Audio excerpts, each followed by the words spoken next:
Same thing. I don't do folders for a while. Once we get into writing books, then they can do the folders, because you'll have those little ones when Writer's Workshop time ends, they're like, I'm not done with my book. So that's their time. They can go work on it a little bit more, but I wait till we get our writing grows a little bit. So right now you're just taking up everybody's paper as they... Right. Well, no. Or as they sit down and write, or how are you doing? For right now, so I'm not doing, that's a good question. I'm not doing the folders yet. That's one of my lessons that I do a little bit later into the launch unit. Right now, I just print off like a class set of the pieces of paper, and a lot of times it's on scrap paper, you know, trying to conserve that paper. I will pass it out just like I would with the folder. So I would say, you know, Olivia, and she quietly walks to her seat. The first 2 days, I took up their writing because I want that for my work sample portfolio and then for their writing portfolio. Then after that, they can put it in their cubby when they're done to take home and show their parents. When we start our folders, instead of putting it in their cubby, they'll just, when they're finished with something, they'll just put it on the green side and hold on to it until our unit's over.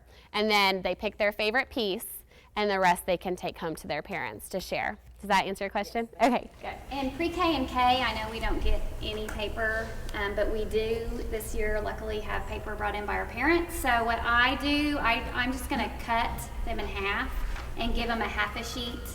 That's where we're gonna start. Just a plain half sheet of paper for a while until we fully implement folders, and then we'll see if we can get our secretaries to run off.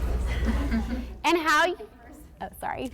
how you store your folders is completely up to you. I have a friend that I teach with, and she's very organized and she's actually in here. She has the best procedures with her kids.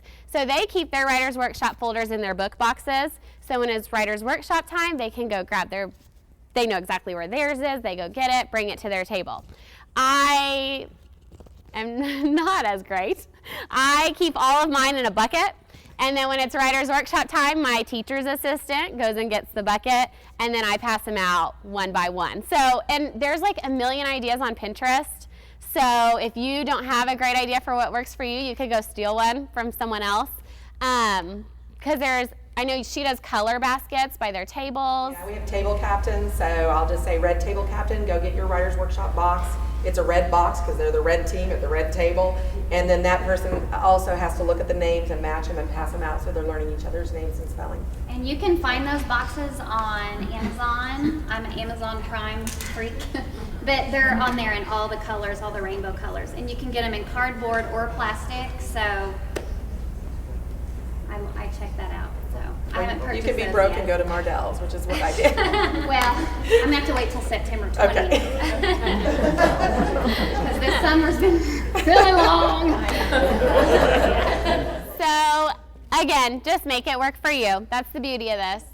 The next slide is going to talk about the paper templates, and like I said, the beauty of Writer's Workshop is that it's really easy to differentiate. When I made the templates for the papers, I tried to keep that in mind. I have a heart for those little struggling babies, and I hate when they start getting to the point where they can recognize that they're not quite where their friends are. To me, that's like heartbreaking. So I try in every way to not let that happen. So this is an example of where my kids are starting right now. The picture template is the exact same. So they have the same size picture. So they can't look at their friends and say, oh, your picture's smaller. The only difference is that one has 2 lines, one has 3 lines. And it goes in progression. So the picture right now is this big, then it goes to this big, then this big, then this big. And there's also templates for how-to writing where there's some picture lines, picture lines, picture lines. There's all sorts of different templates that you can use with your kids, just where they are and what their needs are. I will say, I'm just going to throw this out there. I make a lot of like, she wasn't thinking thing. I do that a lot.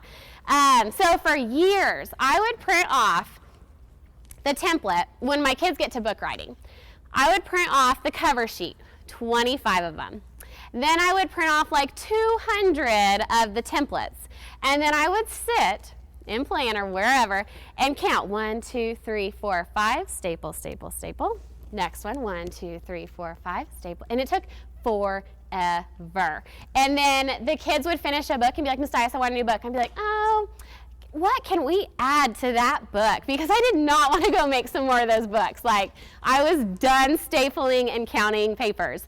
So I hate to say it, but this last April, so that wasn't that long ago, I was like walking out to the copier and I saw my friend and she's making her books and like there's no stapling, and I mean the thing is stapling them for her.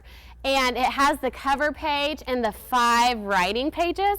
And I was like, oh my gosh, what are you doing? And she was like, I'm making my writer's workshop books.